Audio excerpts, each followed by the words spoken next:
puissant de notre Seigneur Jésus-Christ, nous nous retrouvons encore aujourd'hui afin de parler encore autour de l'Évangile, autour de la parole de notre Dieu, le Seigneur Jésus-Christ.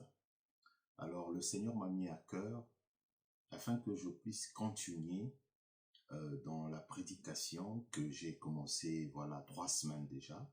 Et aujourd'hui, nous allons voir une autre facette en ce qui concerne la suite des tribulations sataniques que vivent malheureusement quelquefois les enfants de Dieu. Mais aujourd'hui, nous allons voir une autre façon d'agir, je dirais quelques attitudes qu'il faut utiliser ou adopter en face de ces moments, de ces mauvais moments que les enfants de Dieu peuvent traverser ou être confrontés pendant leur marche chrétienne. Donc aujourd'hui, nous allons voir, j'appellerai ça 3 armes, 3 différents types d'armes que les enfants de Dieu peuvent utiliser en face des tribulations, je dirais, démoniaques ou sataniques, ou disons simplement les épreuves qui ne confessent pas le nom du Seigneur Jésus-Christ. Alors, vous allez être surpris pour dire, mais comment le pasteur peut parler des armes? C'est pas, nous ne sommes pas en guerre. Oui, je peux dire que nous sommes en guerre, parce que quand on va dans le livre de Corinthiens, la parole de Dieu nous parle de guerre contre les ennemis des enfants de Dieu. Et la parole de Dieu nous parle de armes. Donc, c'est pas un mot, c'est pas un terme que moi je suis en train d'utiliser à dessein pour le bon plaisir. Non, ça fait partie de l'évangile. Nous allons donc aller dans le livre de 2 Corinthiens. 2 Corinthiens 10, entre le chapitre 2 et le chapitre 4. Je vais donc vous inviter à faire cette lecture avec moi. Nous allons dans 2 Corinthiens, donc c'est dans le Nouveau Testament, 2 Corinthiens chapitre 10, entre le verset 2 et le verset 4, je lis la parole au nom de notre Seigneur Jésus-Christ. Alors, si nous marchons dans la chair, nous ne combattons pas selon la chair, car les armes avec lesquelles nous combattons ne sont pas charnelles, mais elles sont puissantes par la vertu de Dieu pour renverser des forteresses. Nous renversons les raisonnements et toute hauteur qui s'élève contre la connaissance de Dieu et amenant toute pensée captive à l'obéissance de Christ. Amen, amen, amen, amen, amen. Alors, je veux relire encore ce passage. Nous ne marchons pas dans la chair. Nous ne combattons pas selon la chair. Car, verset 4, car les armes, vous soulignez armes, les armes avec lesquelles nous combattons ne sont pas charnelles, mais elles sont puissantes par la vertu de Dieu pour renverser les forteresses. Alléluia. Alors, ici, le Seigneur Jésus-Christ est en train de nous parler au travers de son serviteur, l'apôtre Paul, pour nous rappeler que les tribulations sataniques que nous traversons, dont je vous ai fait mention lors de la prédication antérieure, ne doivent pas être combattues de façon charnelle. Mais nous devons utiliser les armes pour combattre. Donc, l'attitude que nous devons avoir en face de ces tribulations sataniques, c'est d'utiliser les armes de Dieu. D'utiliser toutes les armes. Il y a toute une panoplie des armes que le Seigneur nous donne. Je vais les citer comme ça pêle-mêle. Nous avons la prière, nous avons la méditation, nous avions la louange, nous avions l'adoration, nous avions les actions de grâce, nous avions la soumission à nos pères, à nos autorités, nous avions la dîme, nous avions les offrandes, nous avions la repentance, nous avions la foi, nous avions la persévérance, nous avions la communion fraternelle, nous avions l'amour de Dieu, nous avons la déférence, nous avions le baptême, nous avions l'alliance, les alliances, etc., etc. Donc, avec la bonté de l'Éternel, avec la grâce de Dieu, nous allons certainement revenir, on verra comment le Seigneur va nous conduire, nous allons revenir certainement en détail dans ces différents aspects pour comprendre un peu comment nous pouvons nous comporter, comment les enfants de Dieu doivent se comporter en face des événements quelquefois dramatiques que nous vivons, qui ne confessent pas la gloire de notre Dieu. Souvenez-vous que nous avions parlé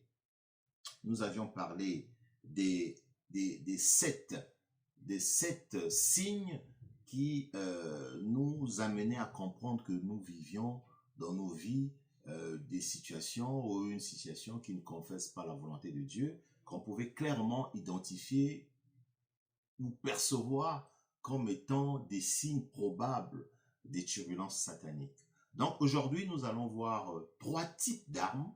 J'ai identifié trois types d'armes que nous pouvons utiliser pour faire face à cet adversaire, pour faire face à cet ennemi qui ne veut pas de notre bien, qui veut de notre malheur, qui veut notre destruction, qui veut que les enfants de Dieu puissent vivre des situations dramatiques. Donc, en face de cela, nous allons utiliser les armes que le Seigneur nous donne en notre possession pour résister et pour combattre. Alors, le tout premier point que j'ai noté, c'est la prière. Oui, la prière. La prière est une arme puissante, mais une arme ultra puissante qui nous permet de résister, de combattre, de lutter, je dirais même de lutter contre les tribulations sataniques. Nous lisons donc la parole au nom de notre Seigneur Jésus-Christ. Nous lisons donc Luc, chapitre 10, à partir du verset 25 au verset 27. Nous lisons la parole.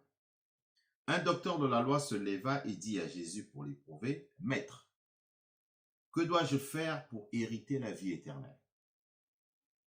Jésus répondit en disant, « Tu aimeras le Seigneur, ton Dieu, de tout ton cœur, de toute ton âme, de toute ta force, de toutes tes pensées, et ton prochain comme toi-même. » « Tu as bien répondu, lui dit Jésus, fais cela et tu vivras. » Gloire au Seigneur. Alors, bien-aimés dans le Seigneur, là nous sommes en train de lire un passage où nous voyons bien un docteur de la loi, c'est-à-dire que Luc est un docteur de la loi. Le serviteur de l'Éternel, Luc, était docteur de la loi. Donc c'est quelqu'un qui connaissait très bien l'Évangile, il connaissait très bien les écrits de l'Éternel. Le dit de Dieu, il le connaissait très bien. Alors il a demandé au Seigneur Jésus-Christ, en lui posant la question de savoir qu'est-ce qu'on doit faire pour hériter la vie éternelle. Alors vous et moi, on posera la question au Seigneur Jésus-Christ pour dire, Seigneur, en face de ces tribulations,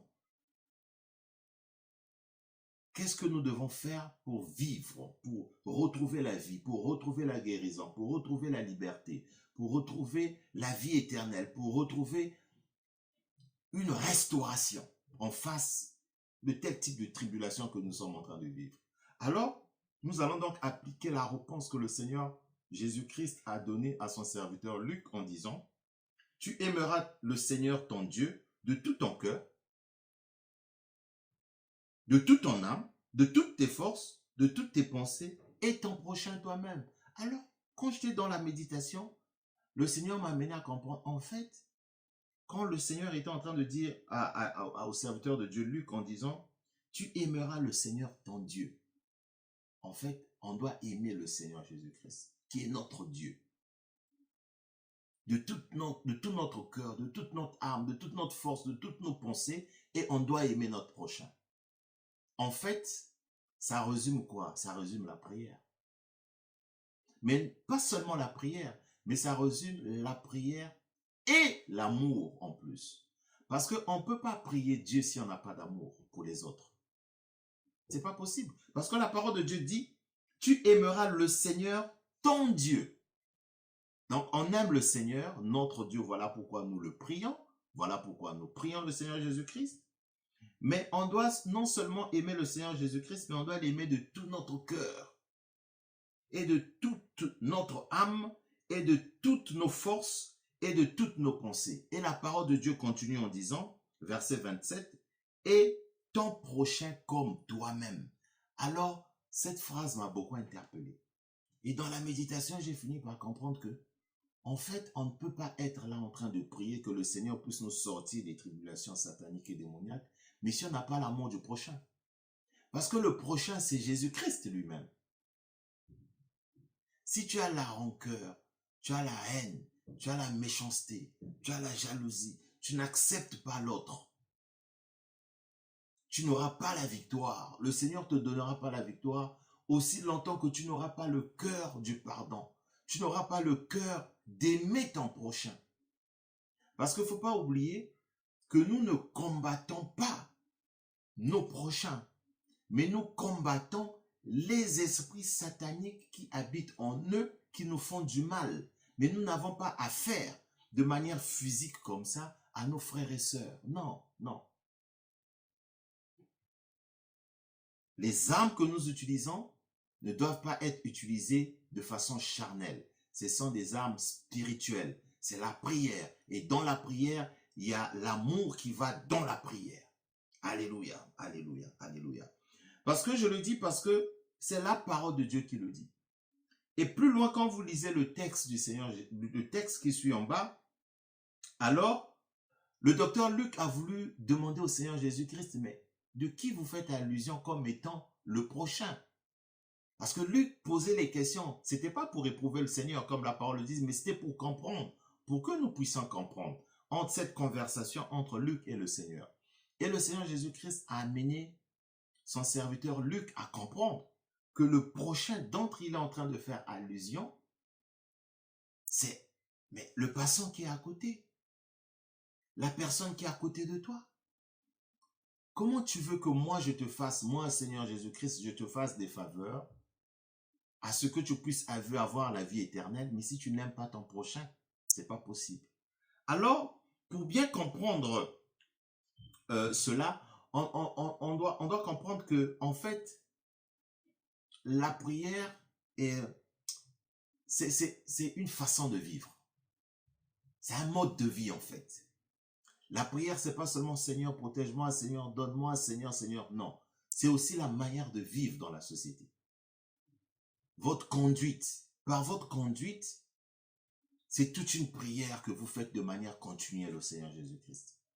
À votre réveil, à votre façon de marcher dans la société, à votre façon de passer la journée, à votre façon de communiquer, à votre façon de vivre avec les autres. En fait, c'est une prière que vous êtes en train de faire. Alléluia. Alors, on va lire un passage. Avant que nous puissions lire un autre passage, on va bien comprendre que le verset 28 nous dit ceci. « Tu as bien répondu, lui dit Jésus, fais cela et tu vivras. » En fait, quand le Seigneur lui dit « fais cela et tu vivras », en fait, c'est la restauration. Le Seigneur est en train de te dire aujourd'hui, au travers de ce verset 28, Luc 10, 28, « Tu as bien répondu, lui dit le Seigneur Jésus, fais cela et tu vivras. » Alors le Seigneur est en train de te dire aujourd'hui, en face de ces tribulations, fais ce que je suis en train de te dire et tu vivras. Donc, mets en exécution le verset 27. Tu aimeras le Seigneur ton Dieu de tout ton cœur, de toute ton âme, de toutes tes forces et de toutes tes pensées et ton prochain comme toi-même. Tu dois aimer ton prochain comme tu t'aimes toi-même.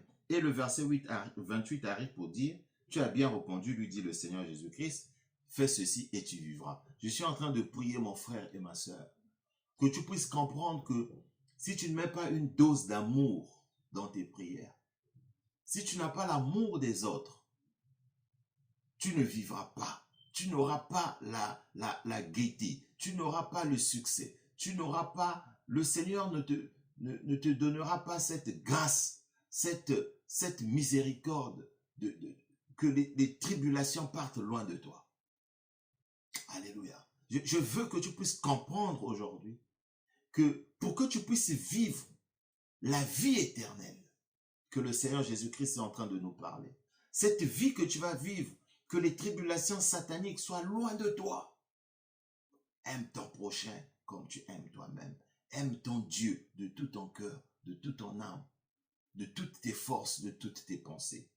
Voilà la première arme que nous sommes en train de découvrir aujourd'hui, c'est la prière. Mais la prière plus amour. La prière qui est accompagnée de l'amour. Je veux donc vous inviter que nous puissions lire un passage.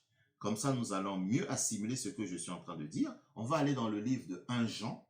Je vous invite donc d'aller dans le livre de 1 Jean, au chapitre 4. 1 Jean 4, on va lire entre le verset 7 et le verset 12. On va lire cette histoire que nous allons comprendre. L'amour, c'est quelque chose de très important. C'est une force en fait. Quelqu'un vous fait du mal, mais vous lui rendez ça par l'amour.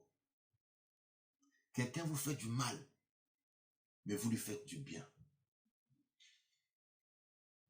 Le Seigneur est derrière vous et vous êtes en train de combattre avec l'arme qui est l'amour de Dieu et l'amour du prochain. C'est une arme puissante.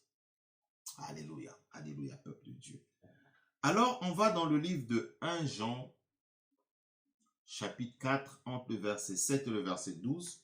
La parole de Dieu nous dit, « Bien-aimés, aimons-nous les uns des autres, car l'amour est de Dieu. Et quiconque aime est né de Dieu et connaît Dieu. » Quelle puissance dans ce verset. Celui qui n'aime pas n'a pas connu Dieu, car Dieu est amour. Vous voyez? Si tu n'aimes pas, ben ça veut dire qu'il ne faut même pas prier. Parce que la prière, en fait, c'est l'amour. La prière, c'est l'amour. Si tu n'as pas d'amour, mais pourquoi tu pries? Il y a des gens qui vont à l'église matin, midi, soir, mais ils sont méchants. Mais pourquoi vous allez à l'église? Pourquoi? Pourquoi vous priez en fait? Parce que Dieu est amour. Si tu n'as pas l'amour en toi, ça ne sert pas à prier, c'est une perte de temps. À moins que tu pries que Dieu te donne l'amour. Alléluia. Verset 9. L'amour de Dieu a été manifesté envers nous en ce que Dieu a envoyé son Fils unique dans le monde afin que nous vivons par lui. Et cet amour consiste non point en ce que nous avions aimé Dieu, mais en ce qu'il nous a aimés et nous a envoyé son Fils comme victime expiatoire pour nos péchés. Bien-aimés, si Dieu nous a ainsi aimés, nous devons aussi nous aimer les uns les autres. Vous voyez, ça revient toujours. Nous devons aussi nous aimer les uns les autres. Verset 12. Personne n'a jamais vu Dieu. C'est vrai, personne n'a jamais vu Dieu. Personne n'a jamais vu Dieu. En songe peut-être, mais physiquement, on n'a jamais vu Dieu comme ça. Si nous nous aimons les uns les autres, Dieu demeure en nous et son amour est parfait en nous. Alléluia. Alors j'aimerais que vous puissiez relire ce verset pour comprendre que la prière est arrimée à l'amour. Il n'y a pas d'amour sans prière. Il n'y a pas prière sans amour. Amour et prière vont ensemble. Donc, voilà mon frère, ma soeur, la première arme que nous sommes en train de voir aujourd'hui, c'est la prière, comme nous l'avons lu dans Luc, mais la prière qui est associée à l'amour, ça va ensemble. Et ça constitue une force terrible, une force qui détruit toute tribulation satanique dans le nom puissant du Seigneur Jésus-Christ. Même quand vous connaissez que c'est tel frère, c'est telle sœur qui est à l'origine de votre mal, mais vous ne combattez pas ce frère, vous ne combattez pas cette sœur de manière charnelle, mais vous combattez les esprits impurs qui sont animés au travers de cette sœur ou de ce frère. Mais avec amour. Nous venons de découvrir qu'il n'y a pas prière sans amour. Alléluia. Voilà le premier texte que nous avions lu. Et je veux vous inviter que nous puissions lire un autre texte. Comme ça, nous allons toujours mieux assimiler ce que je suis en train de vous faire passer comme message, comme enseignement ce matin. Nous allons donc aller dans le livre de Philippiens. Nous allons écouter ce que le Seigneur nous parle, ce que le Seigneur nous dit dans le livre de Philippiens. Philippiens 4. Philippiens 4, entre le verset 4 et le verset 7, mais c'est le verset 6 qui m'intéresse, mais nous allons lire entre le verset 4 et le verset 7 pour faire entrer le message dans son contexte. Philippiens 4, à partir du verset 4 jusqu'au verset 7, la parole de Dieu nous dit « Réjouissez-vous toujours dans le Seigneur. Je le répète, réjouissez-vous. Que votre douceur soit connue de tous les hommes. Le Seigneur est proche. Ne vous inquiétez de rien, mais en toute chose, faites connaître vos besoins à Dieu par des prières et des supplications avec des actions de grâce. » Alors ici, le Seigneur nous dit que nous ne devons pas nous inquiéter en face de ces tribulations, mais nous devons faire accompagner nos prières avec les actions de grâce. Alors, le premier texte que nous avions lu, c'était la prière qui devait être accompagnée avec l'amour. Mais là, nous sommes en train de lire la prière qui doit être accompagnée des actions de grâce. Alors, les actions de grâce, je reviendrai sur les actions de grâce d'ici un instant. Donc, on va rentrer dans les actions de grâce. Comme ça, vous allez comprendre qu'est-ce qu'on fait allusion par les actions de grâce. Donc, la prière seule ne suffit pas. Nous avions vu que la prière doit être accompagnée de l'amour. Et par ce texte de Philippiens, nous sommes en train de voir que la prière doit être accompagnée des actions de grâce. Alléluia. Alors, on va lire un autre texte dans le livre de Jacques, que j'affectionne beaucoup. On va donc aller dans le livre de Jacques, au chapitre 5, dans le livre de Jacques, entre le verset 14 et le verset 16. Jacques 5, entre le verset 14 et le verset 16, la parole de Dieu nous dit « Quelqu'un parmi vous est-il malade? Qu'il appelle les anciens de l'Église et que les anciens prient pour lui en loignant d'huile au nom du Seigneur Jésus-Christ. La prière de la foi sauvera le malade et le Seigneur le relèvera, et s'il a commis des péchés, il sera pardonné. Confessez donc vos péchés les uns aux autres et priez les uns pour les autres afin que vous soyez guéris. La prière fervente du juste a une grande efficacité. Gloire au Seigneur Jésus-Christ. Alors le verset 14 nous dit, quelqu'un est-il malade?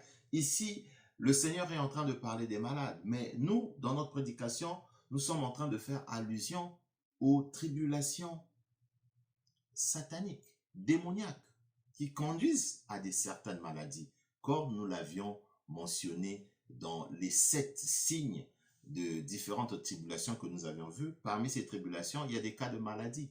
Donc là, on peut répondre par l'affirmatif en disant « Oui, nous avions des malades ». Donc, si vous êtes en train de vivre ces tribulations que nous avions citées, le Seigneur nous dit « Appelez les anciens ». Alors, les anciens, c'est nous. Nous sommes les Lévites, nous sommes les sacrificateurs, les anciens. Donc, nous allons prier pour vous. Par la puissance de la parole du Seigneur Jésus-Christ, le Seigneur dit « Appelez les anciens ». Donc, n'hésitez pas de nous appeler pour que nous prions pour vous. Nous allons nous baser sur la parole du Seigneur Jésus-Christ. Et que les anciens prient pour vous. Donc, quand nous sommes en train de prier pour vous, nous sommes en train de faire ce que le Seigneur nous demande de faire. Que le Seigneur vous bénisse. Que quelqu'un parmi vous est-il malade, qu'il appelle les anciens de l'Église et que les anciens prient pour lui en loignant d'huile au nom du Seigneur.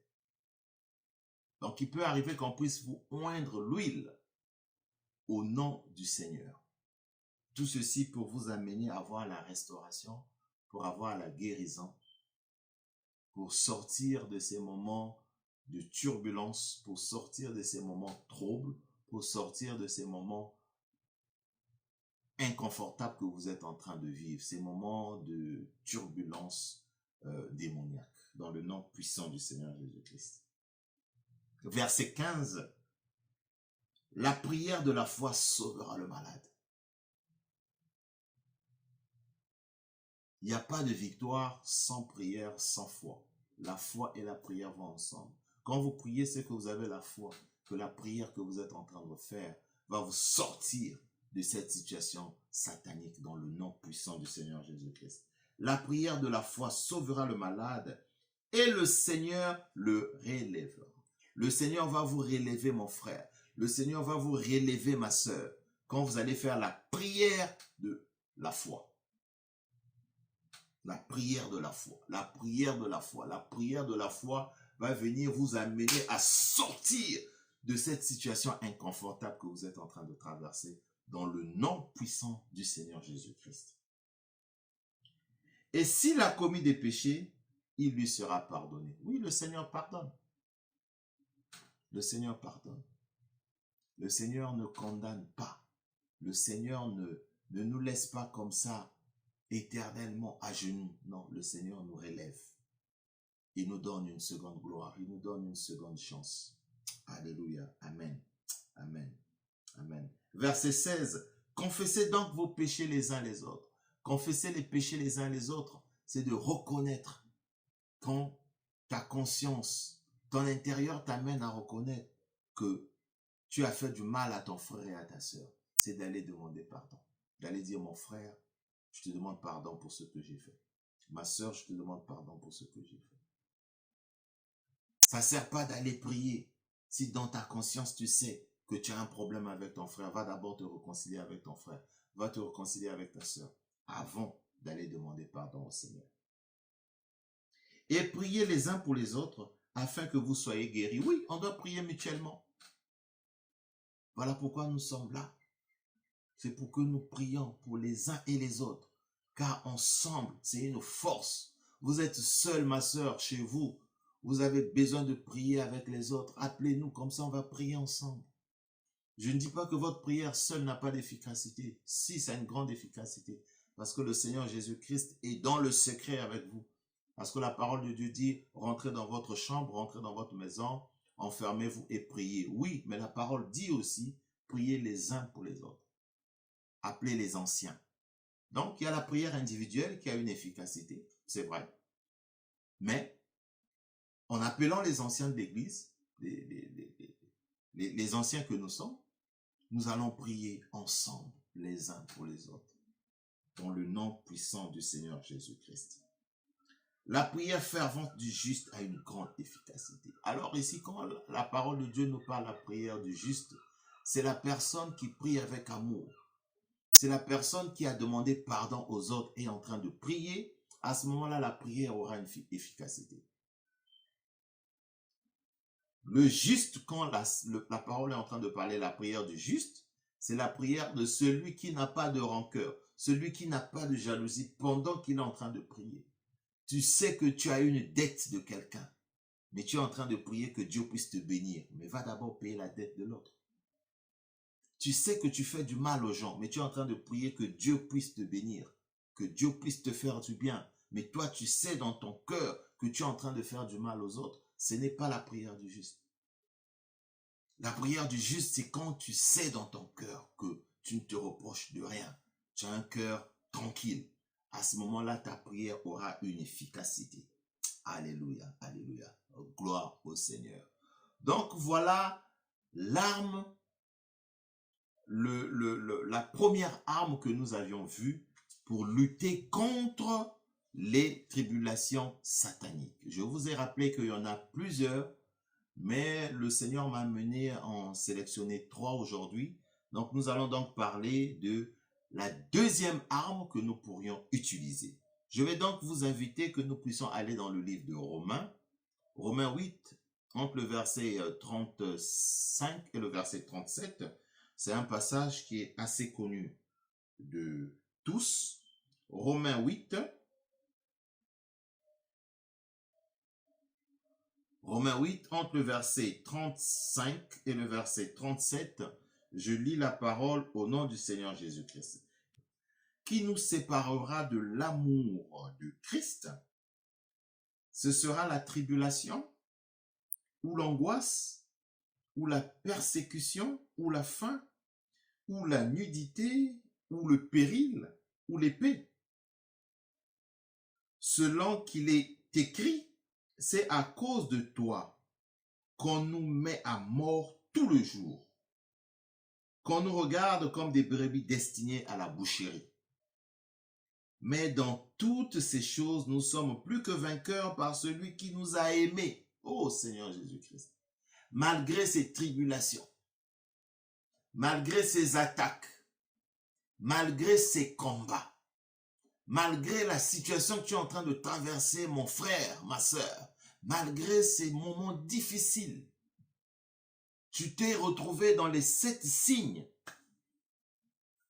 Les 7 signes qui montrent que vous vivez une tribulation satanique. La parole de Dieu est en train de te dire aujourd'hui dans le livre de Romains 8, 37, mais dans toutes ces choses, nous sommes plus que vainqueurs par celui qui nous a aimés. Christ nous a aimés, il nous a donné la victoire. Donc, nous avions déjà la victoire.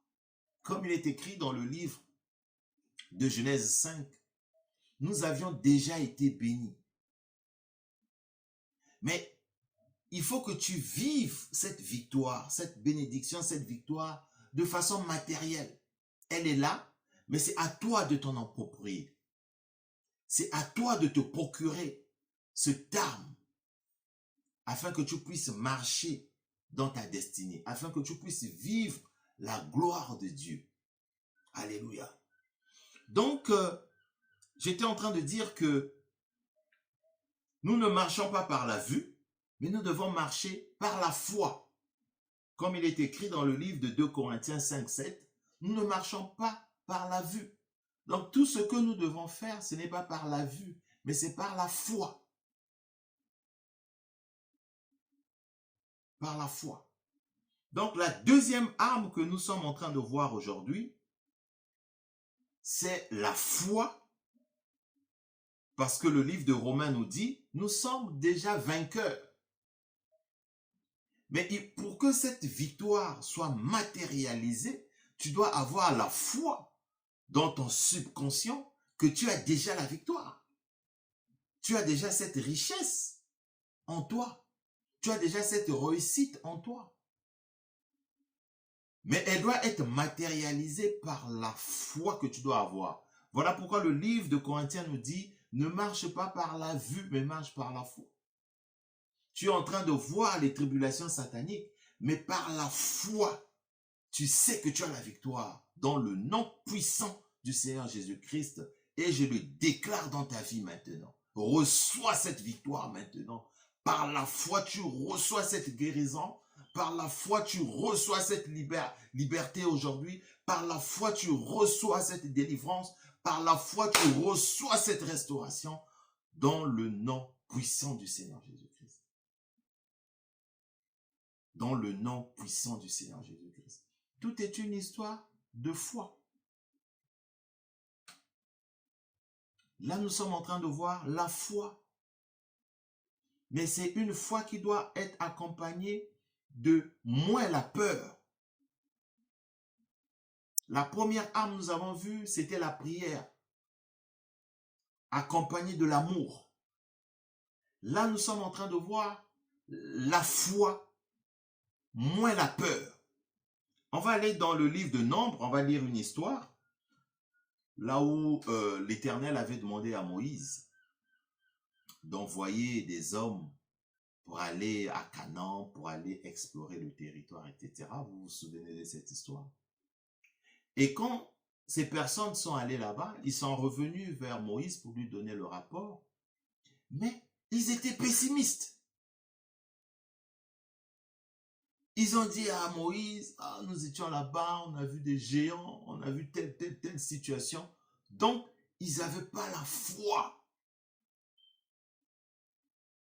qu'en faisant une mission envoyée par Moïse avec la bénédiction de l'Éternel, qu'ils allaient être victorieux.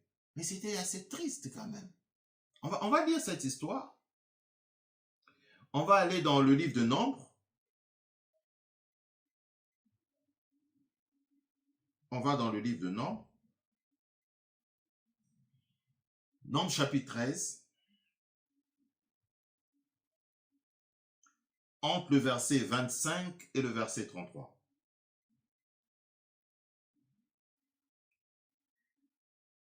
Nombre 13, entre le verset 25 et le verset 33, nous lisons la parole au nom de notre Seigneur Jésus-Christ.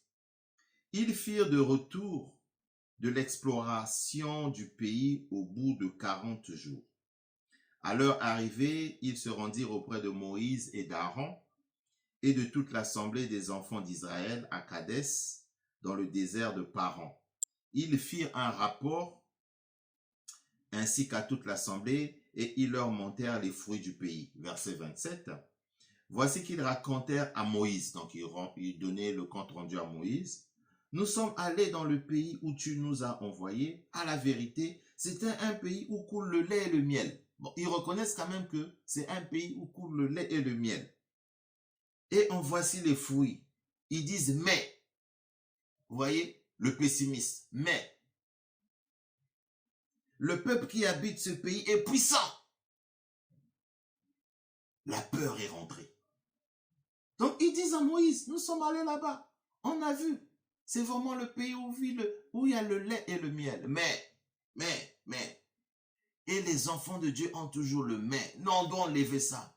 On doit être optimiste. Avec la parole du Seigneur Jésus-Christ, nous avons la victoire. Donc là, ils avaient la peur déjà. Ils disent, mais le peuple qui habite ce pays est puissant. Les villes sont fortifiées, très grandes. Nous y avons vu des enfants d'Anak. Donc ils ont eu peur.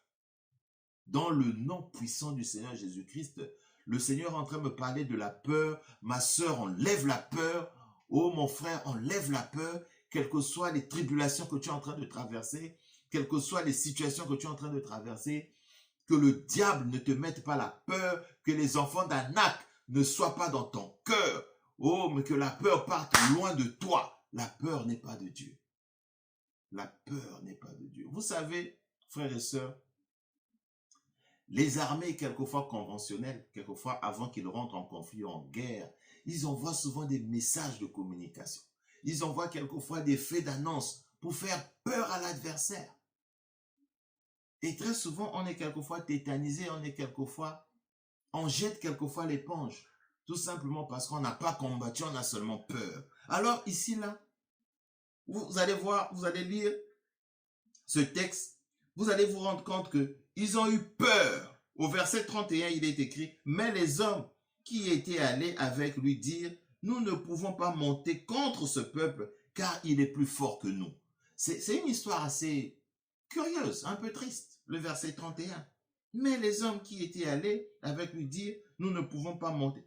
Pourquoi vous pensez que vous ne pouvez pas? Pourquoi tu penses que tu ne peux pas, ma soeur? Pourquoi tu penses que tu ne peux pas, mon frère? Oui, je suis en train de te dire aujourd'hui que malgré la situation que tu es en train de traverser, tu vas avoir la restauration dans le nom puissant du Seigneur Jésus-Christ, mais tu dois enlever la peur dans ta vie. La peur doit partir. Parce que tu es plus que vainqueur dans le nom puissant de notre Seigneur Jésus-Christ. Dans le nom puissant de notre Seigneur Jésus-Christ. Dans le nom puissant de notre Seigneur Jésus-Christ. Alors, voici la deuxième arme que nous avons découverte dans le livre de Romains 8, 37 et dans le livre de 2 Corinthiens 5, verset 7. Et j'ai conclu cela par cette illustration dans le livre de Nombre 13, entre le verset 25 et 31, où vous comprenez que la peur peut faire de telle sorte que la manifestation de Dieu ne se fasse pas dans votre situation, dans votre marche chrétienne. Parce que vous avez peur. On doit bannir la peur en face d'une situation sombre. Dieu est avec nous. Je ne crains rien. Le Seigneur est avec moi. Amen. Et je veux que ça soit votre partage dans le nom puissant du Seigneur Jésus-Christ. Troisième arme que nous allons voir aujourd'hui avec vous, mes frères et mes sœurs, La troisième arme que nous allons voir, cette arme, c'est la dîme, les offrandes et les actions de grâce. C'est une arme puissante. C'est une arme puissante. La dîme, les offrandes, les actions de grâce. Je ne vais pas trop m'y étendre. Je vais juste lire quelques versets et je vais prier que le Seigneur touche chacun d'entre vous. Parce que toutefois, quand on parle de la dîme et des offrandes, les enfants de Dieu se disent, oh, c'est quoi encore? Non, c'est la parole de Dieu. Ce n'est pas des choses que nous avons inventées. Et je n'aime pas prêcher sur la dîme, les offrandes et les actions de grâce. Je vais juste dire quelques mots, lire 2-3 versets, et je vais prier que le Seigneur se révèle à vous, que le Seigneur touche chacun d'entre vous. La dîme, les offrandes et les actions de grâce. Ça mérite tout un enseignement, parce que nombreux n'y comprennent pas, nombreux n'y croient pas. Or, c'est un mystère qui cache une certaine révélation d'une puissance extraordinaire au travers des dîmes et des offrandes.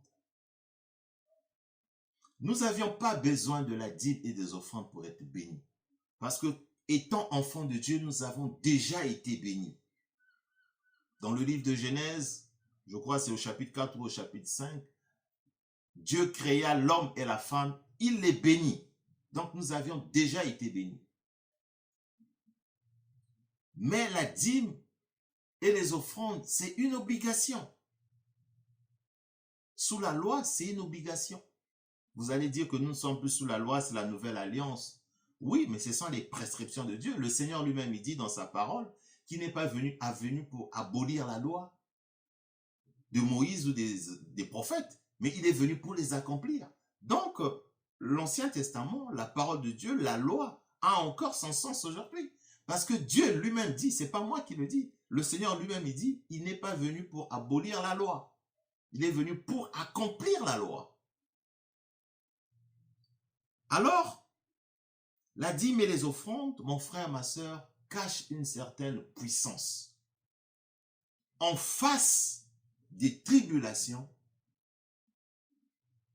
en face des tribulations sataniques, vos dîmes, vos offrandes vont plaider pour vous. Vos dîmes, vos offrandes, vos actions de grâce vont plaider pour vous. Vont plaider pour vous. Dans le nom puissant du Seigneur Jésus-Christ. Dans le nom puissant du Seigneur Jésus-Christ. Voilà la troisième arme que nous pouvons utiliser en face des tribulations sataniques. Je vais donc vous amener que nous puissions lire 3 versets, tout simplement, et je vais conclure en priant pour que Dieu se révèle à vous. Nous allons faire une première lecture. On va aller dans le livre de Malachie, sinon c'est Malachie. C'est le dernier livre de l'Ancien Testament. Malachie 3, entre le verset 7 et le verset 11, je lis la parole au nom de notre Seigneur Jésus-Christ. Depuis le temps de vos pères, vous vous êtes écartés de mes ordonnances. Vous les avez point observées. Revenez à moi, et je reviendrai à vous, dit l'Éternel des armées. Et vous dites, en quoi devons-nous revenir? Un homme trompe-t-il Dieu?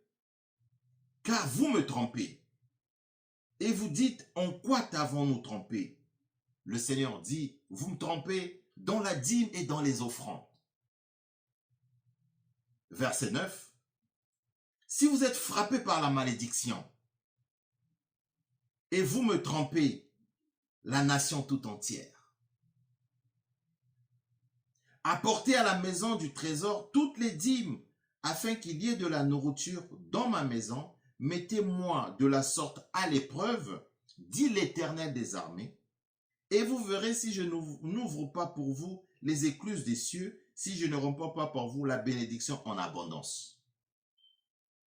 Pour vous, je menacerai celui qui dévore, et je ne détruirai pas les fruits de la terre, et la vigne ne sera pas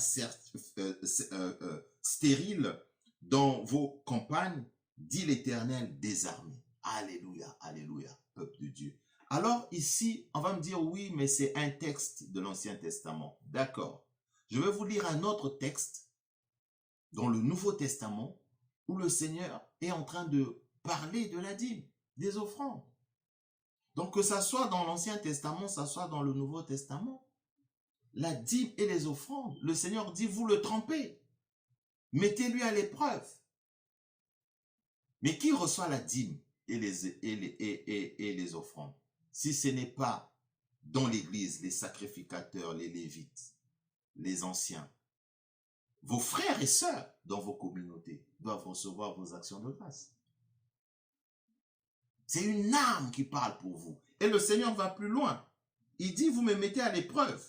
Et le Seigneur, il menace. Il dit, et pour vous, je menacerai celui qui vous menace et il va dévorer celui qui vous dévore. Je ne vais pas faire assez de commentaires là-dessus parce que c'est un message assez clair. Je prie que le Seigneur puisse te toucher. Je prie que le Seigneur puisse t'ouvrir la connaissance de sa parole pour que vous compreniez les mystères cachés autour de la parole de Dieu.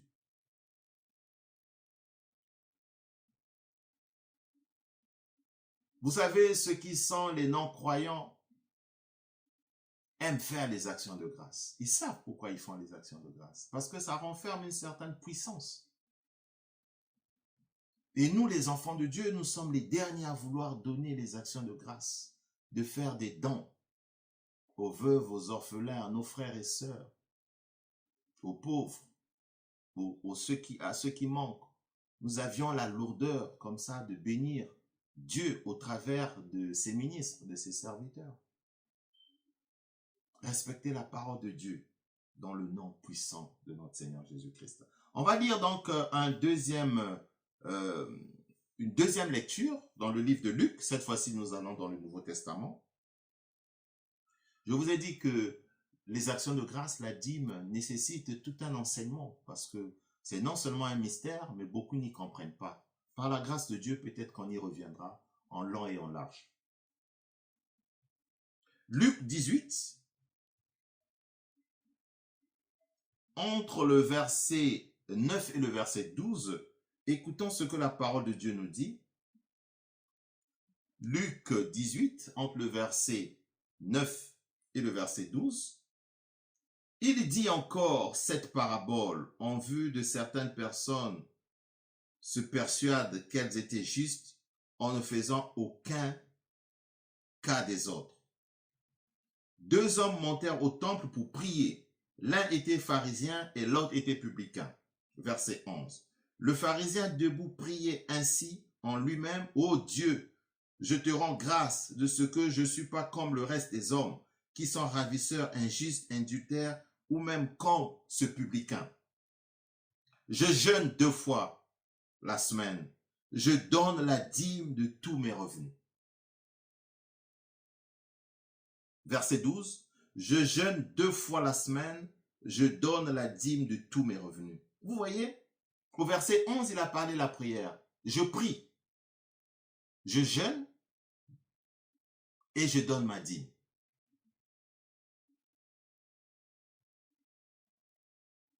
Nous bénissons le Seigneur pour sa parole. Vous voyez bien que ce soit dans l'Ancien Testament ou dans le Nouveau Testament, le Seigneur est en train de parler de la dîme et des offrandes, des actions de grâce. Je veux conclure cela par un proverbe. Un proverbe. J'affectionne beaucoup les proverbes. J'aime beaucoup les proverbes. On va lire un proverbe. Vous savez, quelquefois, ça ne sert pas de donner trop d'explications. Vous lisez juste le texte et que vous priez que le Seigneur puisse toucher les cœurs des uns et des autres. Proverbe 3, entre le verset 9 et le verset 10, la parole de Dieu dit, la parole de Dieu, ce n'est pas la parole du pasteur Fortuné. L'évangile nous dit, Honore l'Éternel avec tes biens et avec les prémices de tout temps revenu. Honore l'Éternel avec tes biens. Donc, on doit honorer Dieu, pas seulement avec la prière. On doit honorer Dieu avec nos biens aussi. Avec les prémices de tout temps revenu, de tout temps revenu. Pas de temps revenu, de tous les revenus, les prémices. Alors, tes greniers seront remplis d'abondance. Oh Seigneur Jésus-Christ. Tes greniers seront remplis d'abondance et tes cuves regorgeront de moutes. Je suis en train de prier, Seigneur, que tu puisses toucher mon frère, que tu puisses toucher ma sœur, pour qu'ils comprennent, Seigneur, ces trois armes que nous venons de voir, afin de résister en face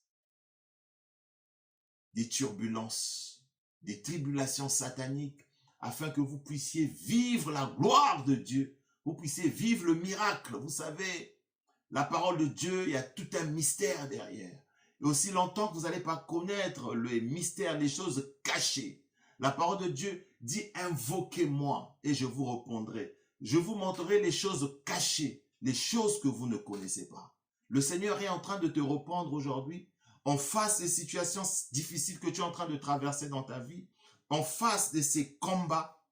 Le Seigneur a parlé des armes, les armes dans le livre de Corinthiens. Il a parlé des armes. Et aujourd'hui, nous avons vu trois armes qui nous donnent la victoire, afin que tu puisses vivre la restauration complète dans ta situation. Nous avions vu l'arme qui consiste à la prière, mais la prière avec amour, l'amour des autres. Sans amour de l'autre, ta prière n'a pas d'efficacité. Gloire au Seigneur. Nous avions vu la deuxième arme qui est la foi, mais une foi qui enlève la peur, parce qu'une peur qui est associée à la foi n'est pas la foi. La foi n'a pas de peur. En face de cette tribulation, je ne crains rien. Ô Seigneur Jésus-Christ, le Seigneur est avec moi. Troisième arme que nous avions vu la dîme et les offrandes. La dîme, les offrandes et les actions de grâce. Oui, mon frère, ma soeur, il faut donner ta dîme. Il faut faire les actions de grâce.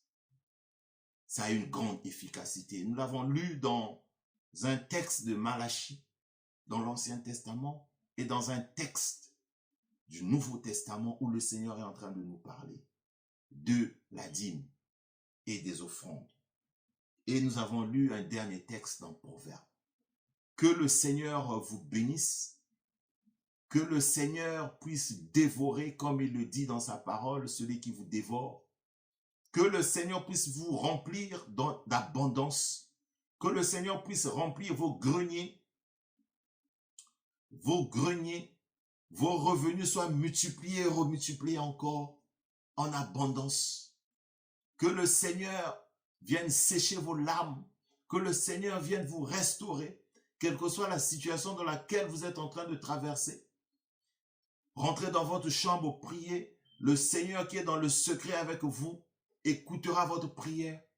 Si vous voulez, vous nous appelez. Nous nous basons sur la parole de Dieu qui dit appelez les anciens, appelez-nous. Nous allons prier avec vous. Et le Seigneur, au travers de la puissance de sa parole, permettra une restauration totale dans votre situation. Nous le déclarons dans le nom puissant du Seigneur Jésus-Christ. Que le Seigneur vous bénisse. Restez dans la paix et dans la joie de notre Dieu. Nous vous disons à très bientôt pour la suite de cette prédication. Shalom, shalom.